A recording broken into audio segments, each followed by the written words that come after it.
Panova, thank you for joining us at BRICS Africa Channel. Today, you had a great session just now on BRICS. Please tell us the research, the academic collaborations among BRICS universities that you are sharing this morning. Well, this particular session was not exactly about universities and their research sharing. It was more reflecting the ongoing expert debate that we've had and that was launched even before the official BRICS was established. Because as Dr. Nikonov has mentioned, we had the first gathering of intellectuals from 4 BRICS countries at that point, already in December 2008. It looked like a precursor for the summit that took place in Yekaterinburg later on in 2009.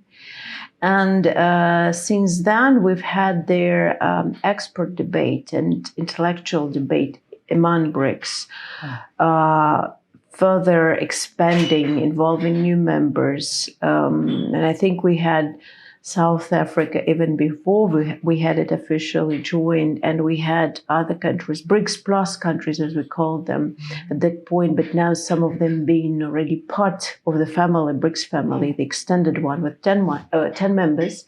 We had those discussions every year, even several times a year, because apart from the academic forum, the main event of BRICS, we have the meetings of BRICS think tank councils, BTTC, and this was established at the decision of their leaders back in Durban in 2013, and now we doubled with number, but each country has a focal point, an institution which tries to serve as an umbrella for all the intellectuals, all their researchers, scientists who work on BRICS and who are willing to offer new projects for the gathering.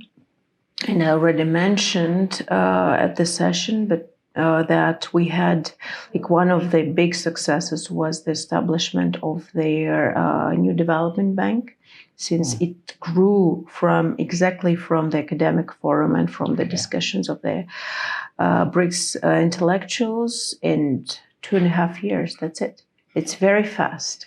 And that also means that the BRICS track, academic track, is very thought through. So it's not just projects or ideas that are not relevant for Earth, for BRICS countries. The ideas we come with, they usually bear fruit. They come with concrete results. We see that NDB, it's in contributing to development of infrastructure projects in all BRICS countries, but also beyond. It has, in fact, slightly different membership than current BRICS because it started a life of its own, but nevertheless contributed to the well-being of the countries of the world majority. And what's also important, that it started out as working with dollar, but now it's gradually moving to bonds in national currencies. And one of the goals is to grow up to 30% in national currencies, maybe even it will grow further. And there are many more other projects coming from academic track.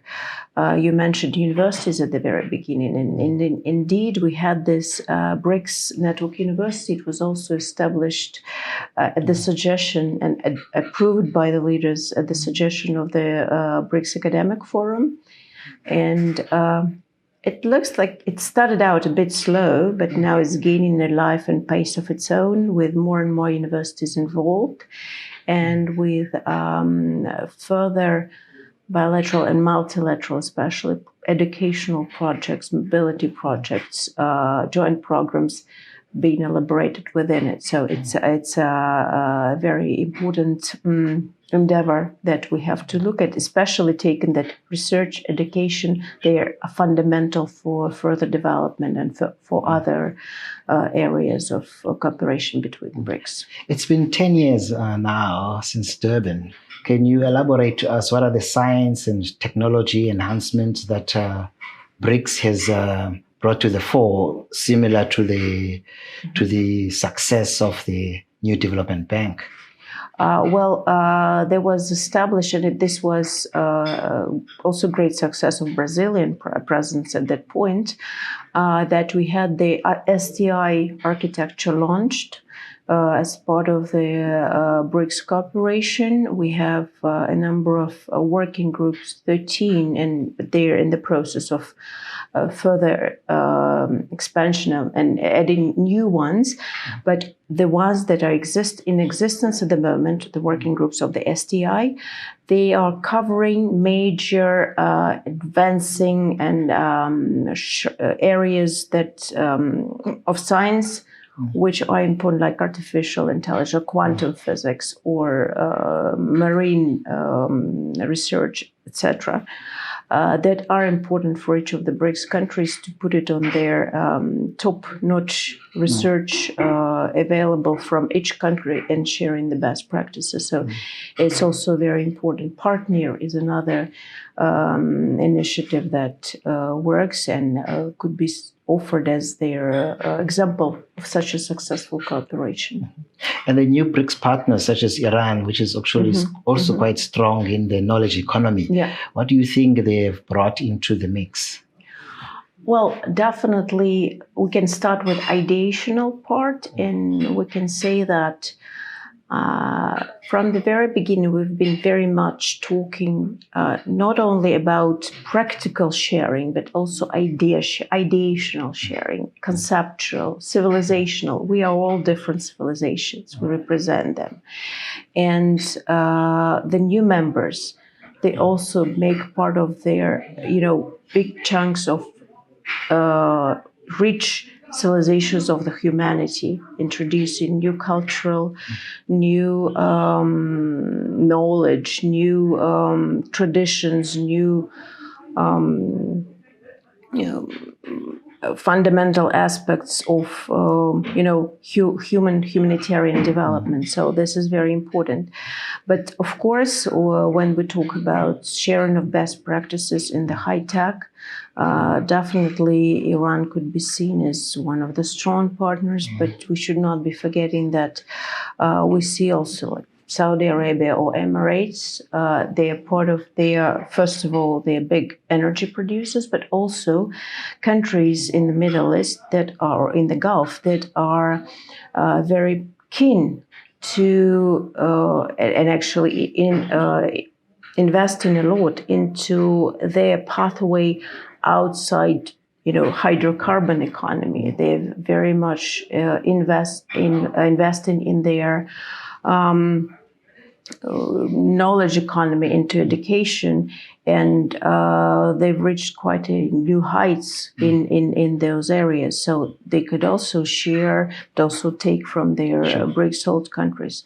Ethiopia, in fact, the only country in Africa that's never been colonized by a European country, and also offers a seat to the African Union and could accumulate together with South Africa and with Egypt the African, not only needs, but African advances. So this is, I think, extremely important for BRICS development in this regard.